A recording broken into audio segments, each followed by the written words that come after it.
Rita një dhe flasim për ekonominë, zonja dhe zotrin, në dita jonë me Mario Braka, në kush tjetër në ndihmon më mirë se ai për të kuptuar se ku jemi me zhvillimet më të fundit. Shumë tema që kemi caktuar. Në fakt do ta nisim me pensionet, me Serbin, mirëmëngjes Mario, mirë se vjen.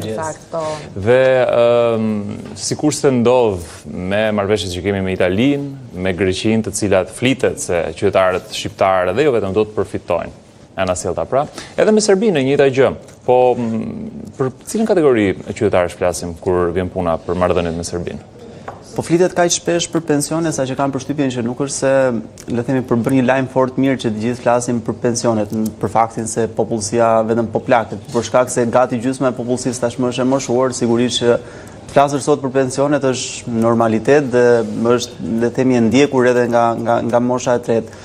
Për sa i përket pensioneve me Serbinë, po, kemi arritur një marrëveshje, Shqipëria dhe Serbia... Jemi në kuadër të marrëdhënieve të mira, që po zhvillojmë me Serbinë në disa fusha, në disa drejtime. Po, ndonë se me oscilacione, luhatje, ulje ngritje, kemi pasur, vazhdojmë që të kemi marrëdhënie të mira, ajo veçanërisht në drejtim njojës pensioneve ka qenë një marrëveshje nisur më herët, që nga koha kur kishim marrëdhënie edhe më të mira, mes kryeministit Rama dhe presidentit Vučić, por kemi arritur në pikën ku kemi konkluduar rrafshin politik, tashmë jemi në aspektin teknik, janë një numër i konsiderueshëm qytetarë shqiptarë që jetojnë dhe punojnë. Ka shumë që përfitojnë në fakt prej kësaj marrëveshje nëse do të zbatohet, se e pa me Italinë se sa shumë, për faktin që kemi shumë emigrantë të tjera se këto punë me Serbinë. Sa është numri? Sa më shkoj?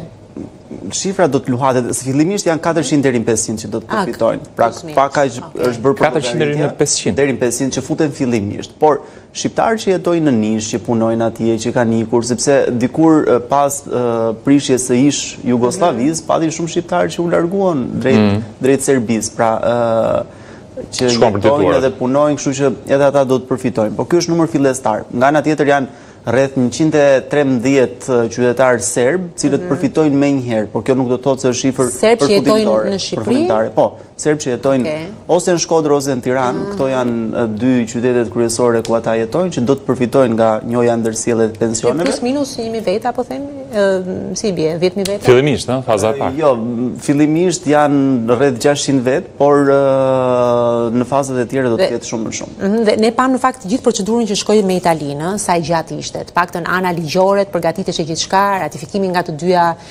parlamentet, më pas pam që deklarohej një datë, pastaj shtyhej dhe pam se sa e vështirë ishte. E njëjta procedurë presim të zgjasi edhe tani me Serbinë apo mund të jetë më shpejt? Jo, do të jetë më lehtë sepse në shtetet me përqendrim të lartë të popullsisë shqiptare, në këtë rast me diasporën, siç është Italia edhe Greqia, për cilën ndoshta mund të flasim për pak, ka një numër të konsiderueshëm të qytetarëve që përfitojnë dhe rrjedhimisht le të themi edhe procedurat bëhen më të zgjatura, kam shumë kosto, kam shumë dokumentacion, kam shumë akte nënligjore që duhen bërë, kështu që në këtë rast me Serbinë është shumë më e lehtë, madje marrëveshja mund të nisë të zbatohet që prej fillimit vitit të ardhshëm, pra mund të jetë ndjeshëm. Tani këtë duhet ta shohim, se kështu kemi thënë, pra po na njihen vitet edhe me Italinë dhe me Greqinë edhe ku diu me gjithë vendet e botës, po ç'është është zbatimi?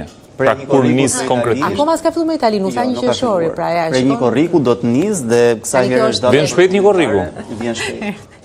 Erdhi tashmë, kështu që jo, realisht ajo marrëveshja në fakt e parashikonte që do të niste prej një korrikut, por deklaratat politike shpeshherë ju bivendosen atyre çka shkruhet në letër, sepse të tjerë firmosin dhe të tjerë bëjnë deklaratat, kështu që në një farë mënyrë ishte një deklaratë e nxituar e kryeministrit pas ardhjes së zonjës Meloni, por që në fakt marrëveshja hyn në fuqi prej një korrikut dhe do të hyjë në fuqi. Dhe me Greqinë, meqense e preke pak, po këtu në çfarë faze jemi me pensionet me Greqinë? Jemi akoma te ato dy vizita të cilat i kujtojmë si një histori e bukur e së shkuarës. Shkuam ne në Athinë, erdhën ata në Tiranë, por që nuk ka pasur më asnjë zhvillim prej asnjë zhvillim. Pra, kemi pasur dy vizita, për herë të parë u pranua nga qeveria greke që hajde të ulemi ta diskutojmë se ku na çon kjo rrugë, sa mund të bëhet, por prej atyre dy vizitave që kanë ndodhur në vitin 2023, gati.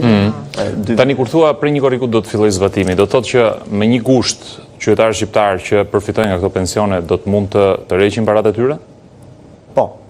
prej një korrikut, në fakt ka pasur nga ata që i kanë nisur procedurat e tyre, por që nga një korriku bëhet efektive. Marrëveshja ka hyrë në fuqi, por që e zbatueshme bëhet prej një korriku, duhet si lojë fjalësh, po. Ata mund të shkojnë në IMSS-in italian, pra në Institutin e Sigurimeve Shoqërore atje, nuk ka nevoja fare që të vinë në Shqipëri dhe të bëjnë prej andej kërkesën për të bashkuar vitet e punës me Italinë dhe Shqipërinë. Edhe kjo lehtësi është ofruar së fundmi, pra nuk ka nevojë që ata të vinë fizikisht në Shqipëri për të bërë procedurat në Institutin e Sigurimeve Shoqërore, mund ta bëjnë nga atje dhe hyn në fuqi marrëveshja një korrik dhe ata i thonë stop së rollative.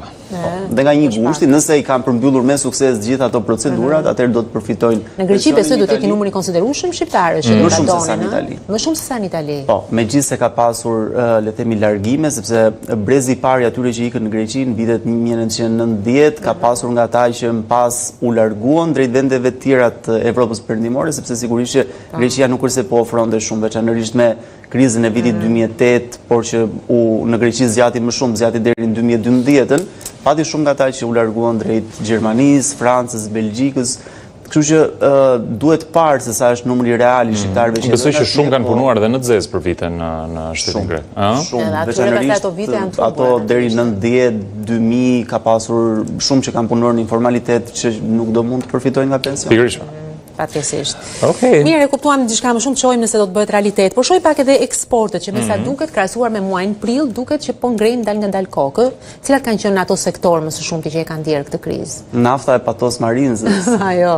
Vetëm ajo na ka mbajtur gjallë te eksportet. Shiko, eksportet janë në rënje. Sado ne mund të flasim që në muajin maj pati një rritje, gjithmonë vetëm për të përmendur baza krahasimore, sepse nëse ti krahasohesh me majin e vitit të shkuar që në vetvete ishte një grop, sigurisht që mund të jesh pak më mirë se sa gropa që ishte, por nëse ti do të kthehesh pas në kohë, do të shkosh te maji i vitit 2023, sigurisht që ti je edhe më grop se ç'ke qenë. Pra ideja është që kur ne flasim për rritje ekonomike, kur flasim për eksporte, gjithmonë vlen për të përmendur baza krahasimore, sepse nëse ti ke qenë në një nivel shumë të ulët, je pak më mirë se sa ishe keq, por nuk do të thotë se je mirë. Pra edhe në krahasim me majin e vitit 2024, sigurisht që ka një farë rritje, një lloj gjallërimi të eksporteve, por nëse do të ktheheshim para krizës të diktuar nga kursi i këmbimit, sigurisht që eksportet janë në tatpjet, janë në rënje të lirë, të gjithë po humbasin, ose të paktën në dukje të gjithë po humbasin, sepse është shumë interesante të thuhet që me gjithë krizën asnjë prej bizneseve eksportuese nuk është mbyllur. Pra, euro ka bërë vetën, të gjithë qahen, të gjithë ankohen, por askush nuk e ka mbyllur biznesin. Ose kusuret bien mbi punonjësit. Ka rënë pak marzhi i fitimit, mund të them. Po përveç naftës, çfarë eksportojmë ne më së shumti në fakt? Jam kurioztare. Po edhe këto zona e Beratit dhe Lushnjës që na sollën prodhimet e para bujësore jashtë serave në fusha. Po pra se gjithë këto fusha, gjithë këto toka në vendin tonë, Mario, asgjë nuk eksportojmë ne? Gjithë këto fusha, gjithë këto toka, pjesa më e madhe djerë. Okej, mirë. Po, patën disa kultura bujësore zarzavate, kryesisht veçanërisht domate, cilën e eksportuam gjatë muajit maj, e quam në Kosovë, e quam në Francë, kemi quar edhe Shtetet e Bashkuara të Amerikës, është interesante, domatja jonë që i reziston edhe transportit gjatë dhe shkon deri në Shtetet e Bashkuara të Amerikës. Transoceanik. Dhe po, kemi pasur disa fitime nga eksportet e... Po, se nuk të shoh shumë të bindur. Kemi pasur disa fitime. Po sigurisht ne sa herë kemi komentuar euron që kanë ndikuar tek importet kryesisht. Ndikon edhe tek eksportet, pra tek mund të na ndihmosh edhe më shumë edhe në kohën e sistemit të shkuar, thuhej që fol po deshe, fol. Po sistemi i shkuar, po faleminderit. Nuk arrit kurrësi asnjëherë që Shqipëria të kishte prodhim bujësor. Po mirë, sistemin e shkuar, tani flasim për një ekonomi më të izoluar, nuk ka qenë ekonomia që është. Por që çdo centimetër tokë mbillej, çdo kanal. Te Vicenca ka qenë. Ne nuk ka marmiku, këto i banin për vete këto prodhime. Po, por asnjëherë ne nuk arritëm dot që të kishim bukë mjaftueshëm për vete, nëse s'do të ishte një herë për Kinën, një herë për ish Jugosllavinë që të na mbante. Akoma më pak në... Sot kemi turizëm, Mario? Po. Kemi turizëm, por në dekadën e 4 të tranzicionit demokratik, Shqipëria prodhon më pak se sa 15% të nevojave që ka. Pra ne prodhojmë përsa i përket ushqimeve 15%, më pak se sa 15%. Një pjesë tyre i çojmë në eksport sepse ashtu ju leverdis tregtarëve, sepse në fund ditës e shesin më shtrenjtë andej, dhe pjesën tjetër ne importojmë domate nga Greqia, nga Maqedonia, nga Turqia. Në një univers paralel, nëse do të punoni më shumë në drejtim të eksporteve, sa benefite do të kishim në arkën e shtetit? Po, do të kishe, po qa do eksportosh? Pra, pyetja e madhe është që çfarë do eksportojmë? Ne sot eksportojmë vetëm shërbime, pra ne e fusim tek pjesa e eksporteve faktin që ne na vijnë turistë huaj, pra ai nuk është eksport i mirëfillt, po fakti që ti dikush të vjen nga jashtë, të blen shërbime. Lahet në detin tonë ai dhe ne shkojmë shërbim. Eksport i shërbimeve. Eksporti më i madh që Shqipëria ka është eksporti i individëve, i të rinjve që largohen edhe që largohen. Nafta e patos Marinzës për shkak se nuk e një rafineri shkon e gjitha në Francë, një pjesë bëhet bitum dhe shtrohen autostradat e Francës dhe një pjesë tjetër përpunohet edhe... Është paradoks ky që ne eksportojmë vetëm naftën, që krenohemi me eksportin e naftës, ndërkohë çmimi i naftës këtu në vendin tonë është më i lartë në rajon dhe dje po shinim, jo vetëm rajon, po ishim kryesonim në botë ndër vendet e para. Ne dikur kishim një koncesion për sa i përket aeroportit që kishte monopolin, nuk mund të ndërtojë aeroporte tjera dhe kishte çmimin më të lartë biletave. Shqipëria ishte, flasim për aeroportin Nën Tereza, që kishte çmimin më të lartë të biletave. Edhe sot në tregun e hidrokarbureve funksionon njëjtë. Ka një kompani aziatike eksklusivitetin për nxjerrjen dhe ti automatikisht edhe ajo rafineria përpos faktit që ishte vjetëruar. Shqipëria nuk është se vuan për edhe 100 milion euro për të bërë një rafineri, pra mund ta bëj. Por fakti që dikush ka një monopol dhe nuk lejon që ti të bësh asgjë tjetër, sigurisht. Do ta ndjek fatin e aeroporteve edhe kjo industri. Kur të mbaroj koncesioni, siç ndodhi. Kur mbaron koncesionin në 2300?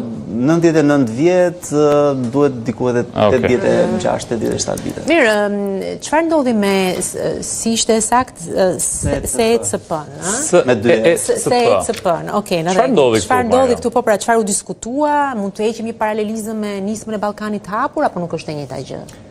Nuk është e njëjta gjë, por që sigurisht kanë edhe pikat përbashkëta, janë si dy drejtësa paralele, por ndonjëherë edhe përputhen. Shqipëria më shumë interesante sepse kur e vesh atë kostumin diplomatik, kam përshtypjen që askush nuk di më mirë se sa Shqipëria ta heq vallën e diplomacisë, edhe në këtë rast edhe me forumin, që sigurisht është një forum i rëndësishëm, bëhet fjalë për forumin e vendeve juglindore, për bashkëpunimin në Evropën juglindore. Janë 13 vende gjithsej, 6 Ballkanit Perëndimor me gjithë Shqipërinë, edhe kemi Greqinë, Kroacinë, Bullgarinë, Rumaninë, pra kemi një numër të konsiderueshëm edhe të vendeve të Evropës juglindore. Ishte hera e tretë që zhvillohej në Shqipëri, ka qenë për herë të parë në 2002-shin në kohë që president ka qenë Zoti Mejdani, ka qenë në 2015-ën në presidencë ka qenë Zoti Indieri, Zoti Nishani, dhe në 2025-ën që fjalimi i pritjes dhe gjithë le të themi organizimi ishte i presidentit Begaj. U vu theksi kryesisht edhe në fjalën e Zotit Hasani, ministrit për Evropën dhe punët e jashtme, veçanërisht te kriza në lindjen e mesme, te roli që do të kishte Shqipëria, me Ballkanin e hapur ngjan për shkak se të gjitha kam si synim kryesor, pra të gjitha politikat si Ballkani i hapur, si procesi Berlinit, si SECP, por edhe CEFTA, edhe një sër marrëveshjesh tjera të lidhura, që këto vendet e Ballkanit Perëndimor me gjithë këto ndasit kulturore, me gjithë historinë që shpesh i ndan më shumë se sa i bashkon, të gjejmë pikat përbashkëta për tu lidhur me qëllim që kur ndodhin ato krizat në lindjen e mesme, kur ndodhin krizat në çfarëdo lloj vendit botës, ato efektet të jenë sa më të vogla të mundshme. Pra që ti të jesh i bashkuar këtu, unifikuar, që çfarëdo lloj, sepse bashkimi bën fuqinë, thot një shprehje e vjetër, jo vetëm shqiptare, kështu që ky ka qenë qëllimi kryesor, që ne të jemi të bashkuar në Ballkan me qëllim që secili nga vendet kur të shkojnë në Bashkimin Evropian të jetë më i përgatitur për të përballuar konkurrencën atje, për të përballuar sfidat që vijnë. Po, ne kemi parë shumë takime, bashkëpunime, marrëdhënie, le ta themi samite, të cilat kanë pasur dhe firma të diun memorandumeve të ndryshme mes vendeve të Ballkanit, po nuk e di, ka nisur të aplikohet ndonjë nga këto, duket sikur ka pak ftohje Ballkani që nga, le të themi, zhdukja, nëse zhdukur një herë përgjithmonë nisma për Ballkanin e hapur? Ballkani sa afër dhe larg, veçanërisht me firmat që janë firmosur, marrëveshjet që janë firmosur. Sigurisht që në çdo takim që bëhet, edhe në takimin e fundit, në forumin e fundit të SECP-s, pati marrëveshje, dilet me një deklaratë përbashkët, veçanërisht në kuadër të Ballkanit të hapur, ne kemi pasur, nëse nuk gaboj, më shumë se sa 113-114 marrëveshje të firmosura, pjesa më madhe kanë qenë me Kosovën, një pjesë kanë qenë me Malin e Zi, kemi pasur shumë marrëveshje të firmosura, megjithëse Mali i Zi nuk u bë pjesë e Ballkanit të hapur as Kosova, por qenë marrëveshje të cilat u firmosën me qëllim që ato të ishin pra me Serbinë dhe Maqedoninë, që ishin dy vendet e tjera pjesë Ballkanit të hapur, ne kemi pasur gjithashtu më shumë se sa 60 marrëveshje të firmosura. Me Kosovën kemi pasur në takimet ndërqeveritare, me Malin e Zi gjithashtu, në kuadër të procesit Berlinit gjithashtu, por pjesa më e madhe e tyre janë marrëveshje të cilat pasi firmosen futen në ato sirtarët e institucioneve të cilat do duhet që t'i zbatojnë dhe në pas nuk janë zbatuar. E them këtë sepse kështu e tregon, le themi, edhe të dhënat zyrtare, edhe në kuadër të bashkëpunimit që ti sot, për shkak edhe të pozicionit gjeografik, jemi shumë afër në rrugë toksore, nga kufiri në kufi, ti sot ke marrëdhënie tregtare ndjeshëm më të ulta se ç'ke pasur me Serbinë, me Kosovën, me Malin e Zi, me Maqedoninë, me Bosnjën. Pra, duket sikur në vend që të afrohen vendet e Ballkanit Perëndimor me njëri tjetrin, po largohen. Sot tregtia mbështetet te Kina, pra aty po të vjen çdo lloj produkti nga Kina. Kinë, Turqi, Itali, le të themi ky është tregu. Me Italinë sigurisht që historia bën vetëm marrëdhëniet pozicioni gjeografik, po me Kinën nuk është se ti ke një lloj pozicioni shumë të favorshëm. Madje edhe me Turqinë, nëse ti do ta krahasoj me vendet e tjera të rajonit, sigurisht do të ishte më e leverdishme të paktën në parim që ta produktin ta merrje nga vendet e rajonit, të çojë edhe të merrje prej andej. Por fakti që Kina s'është e bën diferencën cilësia, mendoj. Cilësia nuk e di, me prodhimet turke të paktën? Po edhe ato turke përgjithsisht janë prodhime fast, pra janë prodhime të shpejta që nuk është se më shumë se sa çmimi, cilësia lë për të dëshiruar. Kështu që po përgjithsisht ne jemi të orientuar te çmimi, pra nga Kina na vjen më lirë, e marrim prej andej, nga Turqia na vjen më lirë, e marrim. E çuditshme se nëse flasim për samite që bëhen, për të forcuar vendet e rajonit, siç folëm pak minuta më herët, tani themi që konkretisht o marrëveshje qëndrojnë për sirtare dhe që nuk realizohen, dhe kjo tregon shumë pastaj se sa të lidhur jemi. Shqipëria ka dalë gjithmonë e fituar, ka pasur kosto, por ka marrë edhe prestigjin, veçanërisht në forumin e fundit të komunitetit politik edhe komunitetit ekonomik, patëm 2 ditë takime, presidenti Macron doli hapur dhe tha që janë investonin në Shqipëri, kështu që më shumë se sa aq edhe sikur të paguonin 5 milion euro, sigurisht që duket sikur gjithë kanë mendje për të ardhur për të investuar në drejtim të turizmit, Mario. Pra, vazhdon të jetë kali ynë i betejës turizmit, po shtrëngohemi fort pas tij dhe duket edhe nga nismat që po merren edhe nga vendi ynë, të tilla si për të mos pasur për punonjësit që punojnë në sektorin e turizmit, paga më të ulta për shembull se sa 70.000 lek, apo jo, në rastin e kamarierëve, banakerëve, po jo vetëm të këtyre, të gjithë sektorit, mendoj. Një standard i mirë. Kur themi 70.000 lek, duhet kuptojmë që në fakt nuk janë 70.000 lek, sepse bëhet fjalë gjithmonë se shteti flet, domethënë institucionet flasin gjithmonë me shifra bruto. Por në fakt bëhet fjalë për një pagë që, nëse do ta llogarisnin, do të ishte më pak se sa 60.000 lek. Pra, deri në 30.000 lek nuk tatohet, pastaj me 13%, pra ato të dorës. 600.000 lek. Por mos harrojmë që kamarierët zor se gjen ndonjë kamarier që të punojë tetor. Pra ne po flasim edhe që të pranoj këtë lloj page. Po paga, se duket kështu 700.000 lek minimumi, pra duket sikur roli i shtetit, por në fakt nuk ka kamarier që të punojnë pak se sa tetor, janë 12 orë, për mos thënë edhe 16 orë. Kështu që kjo diktimi për të pasur një pagë jo më të vogël se sa kaq është një politike drejturisë përgjithshme të tatimeve, sepse shumica sot megjithëse thuhet që nuk ka punonjës, jo po kamarieri 1 milion lek, jo po 900.000 lek për sanitaret e tjerë, janë me paga 40.000 lekëshe. Këtë duhet ta themi. Ndoshta të deklaruara. Të deklaruar, pra. Të deklaruara, po në fund ditës se nisën bisedën me pensionet, do vi ajo mosha për pensionet. Po, ato do merren. E kjo është lagë që nuk është se ka nisur këtë vit, prej vitesh apo dekadash tashmë. Ti sot duhet ta kishe korrigjuar ti sepse ti po ankohesh, po shkon në Filipine për të marrë punonjës prej andej, sepse po ankohesh e nuk e këtu. Ndërkohë që sot në turizëm duhet të thënë disa të vërteta që kushtet e punës janë, mund të themi edhe fjalën skandaloze. Pra sot nëse ti punon kamarier diku në jug, ti do duhet që ndrosh në një dhomë me 5, 6, 7, 8 veta të tjerë. Po, duket si histori e pabesueshme, bizneset do ta kundërshtonin, por po, është e vërtet. Kështu ndrohen edhe në ekipet e futbollit më Mario? 11, 12, 15. Kjo realitet që e shohim. Pra, gjithsesi të shohim se si do të flen të 11 në një zonë. Atë nuk e di, nuk di të ta. Tani, flasim pak edhe për buxhetin e rishikuar të qeverisë, që me sa duket u hiqet disa institucioneve që ka ishte miratuar më herët dhe u shtohet në anën tjetër, ku me sa duket mbrojtja, ushtria apo armatimet, duke jetuar në këtë kontekst ku jetojmë dhe pse jo dhe sulmet kibernetike, duket që po marrin felën më të madhe të investimeve. Edhe Mira Murati. Edhe Mira. 10 milion dollar. Po. Kështu si dhurat para martese. Fiks. Mirë, kjo mua më duket gjë pozitive sepse kam përshtypjen që e ardhmja i përket këtij lloj drejtimi dhe këtij sektori, kështu që deri këtu nuk mërzitemi. Këtë nga investimet që po bëhen në drejtim të mbrojtjes, çfarë po ndodh Mario? Patëm rishikimin e buxhetit, janë 18.1 miliard lekë cilat u rialokuan. Një pjesë, le themi, kaluan disa sektorëve të konsideruar si prioritar, megjithëse vetëm letër konsiderohen si tillë, bujqësisë ju hoqën lekë, arsimit ju hoqën lekë.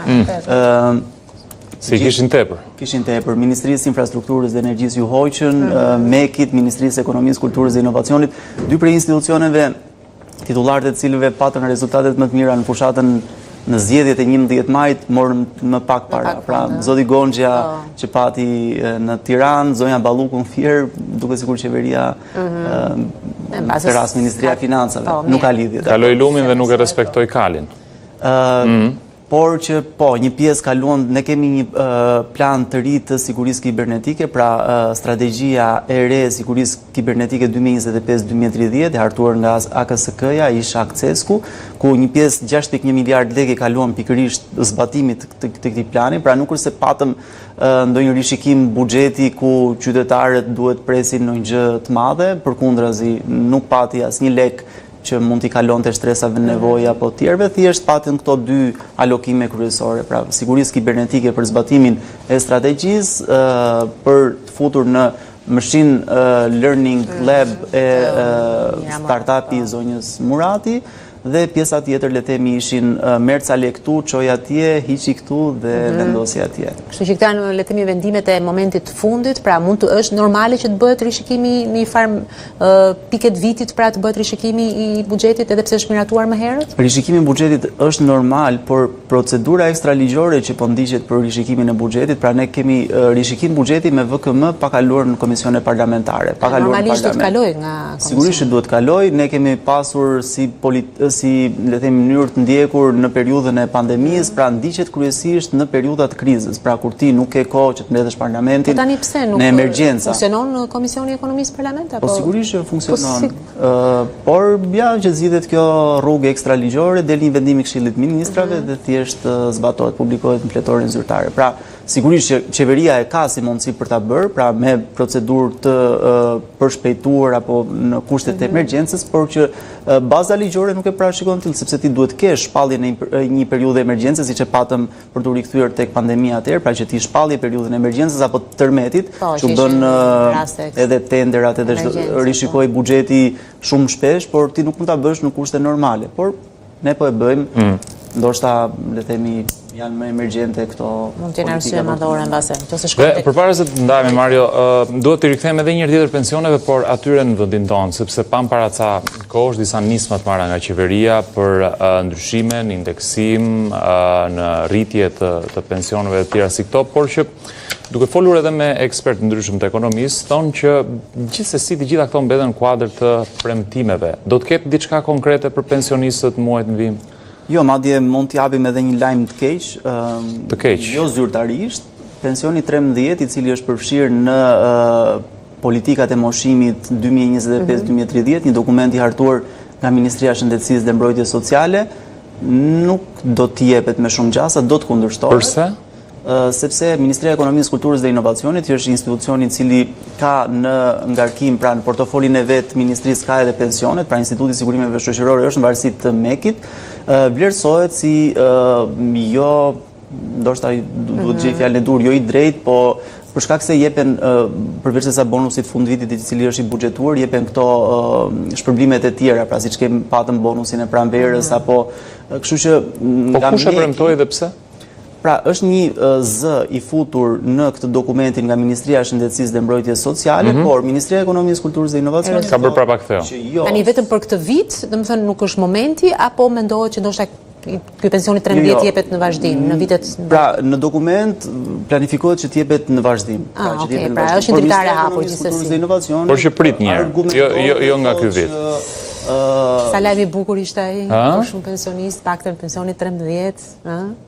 E po gëzoheshim ne që do ta merrin ata pensionin e 13. Merrem mend tani, nëse kjo nuk realizohet. Do ta konfirmojmë që është na mbaj dhe me pak shpresë marrë.